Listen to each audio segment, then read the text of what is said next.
Assalamualaikum warahmatullahi wabarakatuh. Apa kabar sahabat beriman? Selamat datang di Magenta Islam.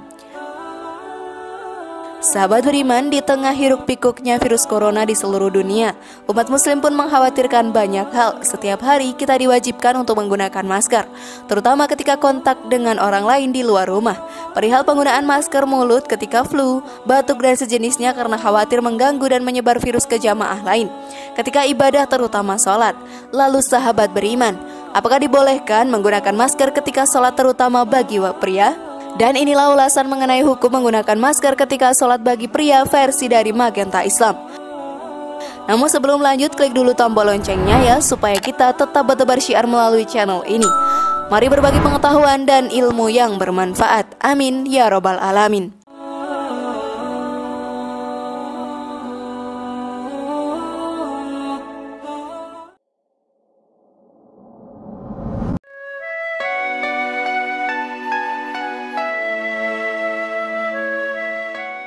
Ustadz Farid Noam Hasan mengatakan, saat seseorang memakai masker, maka ada satu anggota tubuh yang tertutup, yakni hidung.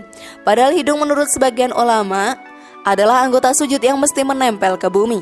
Sementara mayoritas ulama mengatakan menempelnya jidat saja sudah cukup. Adapun Imam Asy-Syafi'i mengatakan wajib menempelkan hidung dan jidat sekaligus, sebagaimana keterangan Al-Hafidz Ibnu Hajar dalam Fathul Bari. Dari Ibnu Abbas radhiyallahu anhu bahwa Nabi Shallallahu alaihi wasallam bersabda, "Aku diperintahkan sujud di atas 7 tulang, di atas jidat, dan beliau mengisyaratkan dengan tangan kanan beliau ke hidung, 2 tangan, 2 lutut, dan ujung-ujung 2 telapak kaki." Hadis riwayat Bukhari. Hafiz Ibnu Hajar As-Asqalani rahimakumullah memberikan keterangan sebagai berikut. Dikutip dari Ibnul Muzir, adanya ijma sahabat Nabi bahwa menempelkan hidung saja tidaklah cukup ketika sujud ya.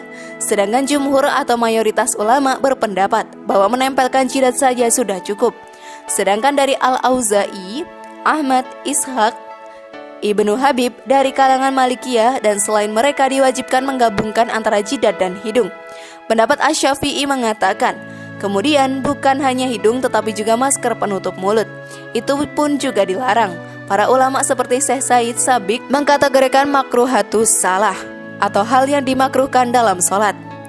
Dari Abu Hurairah katanya Rasulullah SAW melarang menjulurkan kain ke bawah ketika sholat dan seseorang menutup mulutnya. Hadis riwayat Abu Daud. Lalu sahabat beriman, karena ini kasusnya adalah sebab ada uzur syar'i yang menghindari tersebarnya virus penyakit seperti yang tertera dalam pertanyaan, maka tidak ada apa-apa, sebagaimana difatwakan sebagai ulama. Syekh Abdurrah As-Suhaim menjelaskan bahwa fuqaha mengatakan makruhnya menutup wajah saat sholat tanpa kebutuhan berdasarkan larangan menutup mulut saat sholat, tetapi wajah bersentuhan langsung dengan bumi. Tetapi jika ada kebutuhan seperti lantai yang sangat panas atau sangat dingin, maka kemakruhannya teranulir. Dalam hadis Suhail bin Hujair radhiyallahu anhu mengatakan, kemudian aku datang setelah itu di waktu yang sangat dingin. Aku melihat manusia melebarkan pakaiannya dan menyelinapkan tangannya di bawah pakaiannya. Hadis riwayat Ahmad dan Abu Daud. Hilangnya kemakruhan ini berdasarkan kaidah syariah ya. Makruh itu tertahan bersamaan dengan adanya keperluan atau kebutuhan. Hal ini diperkuat oleh fatwa bahwa para ulama memperbolehkan menutup mulut saat mencegah menguap dalam sholat. Maka menutup mulut dalam rangka pengobatan lebih utama lagi untuk dibolehkan. Imam Ibnu Alan rahimahumullah mengatakan tentang menahan menguap dalam sholat, yakni tahan sejauh mungkin dia dengan menutup mulutnya. Kalau tidak mampu, maka dia letakkan tangannya di mulutnya. Sahabat beriman, Imam Al-Munawi mengatakan dengan tangan kiri bagian punggungnya.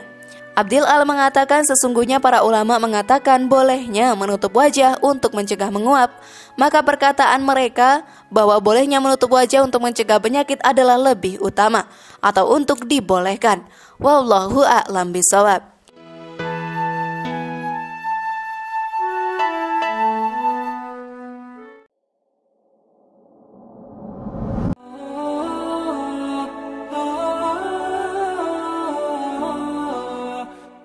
Dan itulah tadi ulasan mengenai hukum menggunakan masker ketika sholat bagi pria.